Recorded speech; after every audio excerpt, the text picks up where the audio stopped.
Welcome to dream சமையல். இன்றைக்கி வந்து ஃபலாஃபல் பண்ண போகிறோம். அதுக்கு தேவையான பொருள்லாம் சொல்ல போகிறேன். வெள்ளை மூக்கலை ஒரு கப் எடுத்துக்கணும், முன்னாலே ஊற வச்சுக்கணும். அதுக்கப்புறம் கொத்தமல்லியும் தேவையான அளவு எடுத்துக்கணும். இப்போ நான் எவ்வளோ கடலை எடுத்துக்கணுமோ அதுக்கு தகுந்த மாதிரி கொத்தமல்லி எடுத்துக்கணும். நான் ஒரு கைப்பிடி ஃபுல்லாக எடுத்துக்கேன். அப்புறம் வந்து ஸ்ப்ரிங் ஆனியன் வந்து எடுத்துக்கணும். நீங்கள் ஸ்ப்ரிங் ஆனியன் இல்லைன்னா கூட நார்மலாக இருக்க ஆனியனே எடுத்துக்கலாம். அதுக்கப்புறம் ஒரு 4 பல் பூண்டு எடுத்திருக்கேன். இது வந்து ட்ரை ரோஸ்ட் பண்ணும்.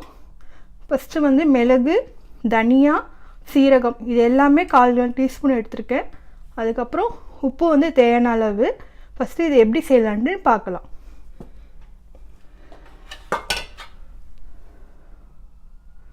இது பாருங்கள், நான் முன்னாலே ஊற வச்சுருக்கேன். அந்த வெள்ளை மூக்கல்ல வந்து இப்போது கிரைண்டரில் அரைக்க போகிறேன், மிக்ஸி கிரைண்டரில். ஃபஸ்ட்டு இது வந்து ரவை பதத்தில் முதல்ல அரைச்சி எடுத்துக்கணும். தண்ணி இல்லாமல் அரைச்சி எடுத்துக்கணும் ஃபஸ்ட்டு. அதுக்கப்புறம் எப்படி செய்யலான்னு பார்க்கலாம். இது பாருங்கள், இதுமாரி தண்ணி இல்லாமல் அரைச்சி எடுத்துக்கணும். இதுமாரி ரவை பதத்தில் அரைச்சி எடுத்துக்கணும் முதல்ல. இப்போ வந்து அது பவுலில் மாற்றுறேன். அதுக்கப்புறமா வந்து கொத்தமல்லி, இந்த ஸ்ப்ரிங் ஆனியன், பூண்டு, மிச்சிருக்க இந்த கல்லையும் சேர்த்து உப்பு போட்டு அரைக்க போகிறோம். தண்ணியே ஊற்றக்கூடாது. தண்ணி ஊற்றினா அந்த பவுல்ஸ் மாதிரி விடாது. அதனால் தண்ணி இல்லாமல் பார்த்துக்குங்க.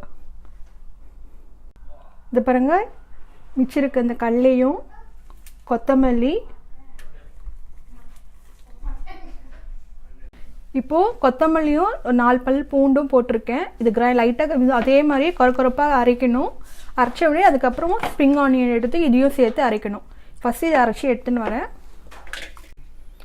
பாருங்கள், இதுவும் அதே மாதிரி ஸ்ப்ரிங் ஆனியன், கொத்தமல்லி, பூண்டு, அப்புறம் ஏற்கனவே கொஞ்சோண்டு வந்து அந்த கடலையும் சேர்த்து அரைச்சிருக்கேன். இது நல்லா இதில் போட்டு மிக்ஸ் பண்ணணும். அதுக்கப்புறம் ட்ரை ரோஸ்ட் வந்து மிளகு, தனியா, சீரகம் இது வந்து ட்ரை ரோஸ்ட் பண்ணோம். நல்லா ஒரு க்ரோஸாக வந்து அரைக்கணும். இப்போ அரைச்சி எடுத்துகிட்டு வரேன்.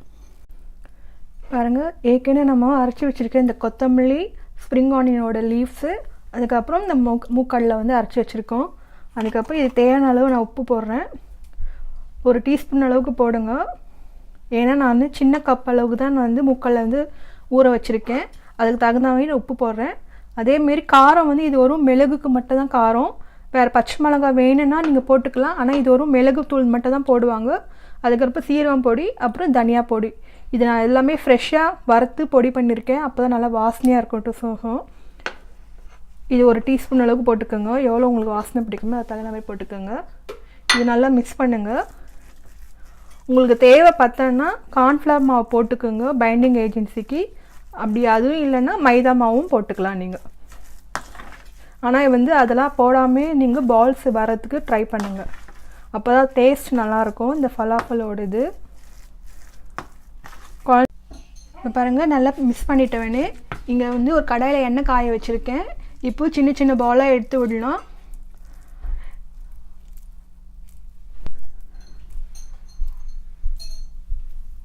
மீடியம் ஃப்ளேமில் வச்சு விடுங்க. இதுமாரி ஒன்று ஃபுல்லாக இடணும். லைட் ப்ரௌன் வர வரைக்கும் வேக வச்சு எடுக்கணும். இதுமாரி பால்ஸாக நல்லா இந்த பொன்னிறமாக வந்தவொடனே எடுத்துருங்க. இப்போ நான் தட்டையாக விட்டு காமிக்கிறேன்.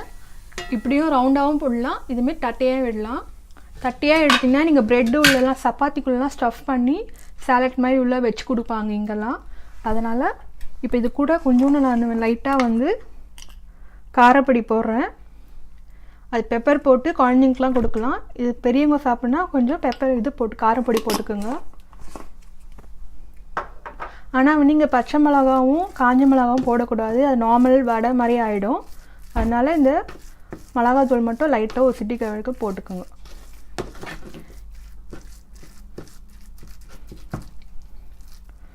இது மாதிரி நம்ம வடைக்கு மசால் வடை இடம்ல அதே மாதிரி தான். உங்களுக்கு எவ்வளோ சைஸ் வேணுமோ அது தகுந்த மாதிரி போட்டுக்கோங்க.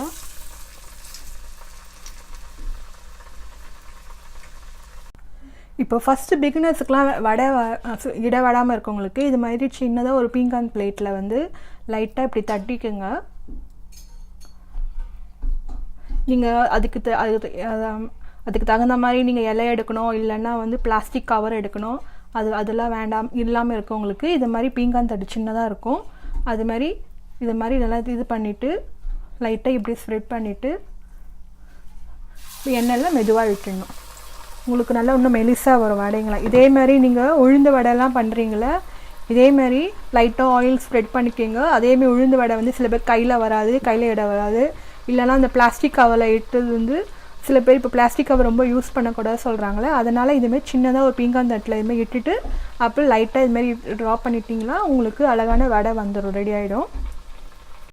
இது பாருங்கள், உங்களுக்கு சுவையான ஃபலஃபல் ரெடி ஆகிடுச்சு. இந்த வீடியோ உங்களுக்கு பிடிச்சிருந்தா லைக் பண்ணுங்கள், ஷேர் பண்ணுங்கள், சப்ஸ்கிரைப் பண்ணுங்கள், கமெண்ட் போஸ்ட் பண்ணுங்கள். தேங்க்யூ.